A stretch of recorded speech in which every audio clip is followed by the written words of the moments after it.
Hello বন্ধুরা, তো দেখতেই পাচ্ছ এখানে আমি কি বানিয়েছি। এটা হচ্ছে সুজির উপমা। তো দেখো আমি কি কি নিয়েছি।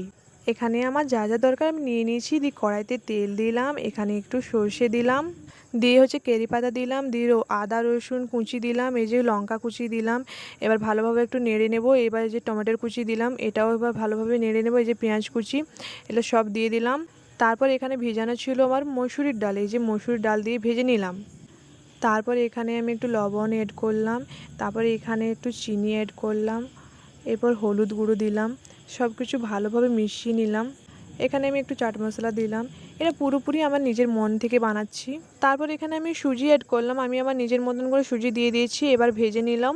তারপরে এখানে অল্প কিছু একটু জল অ্যাড করে এটাকে ভালোভাবে ভাজবো।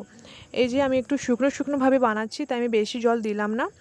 এই যে এটা একদম 5 বা 10 মিনিটের মধ্যে বনে যাবে, কিন্তু দেখতেই পাচ্ছ খুব সুন্দর হয়েছে। ভিডিওটি ভালো লাগলে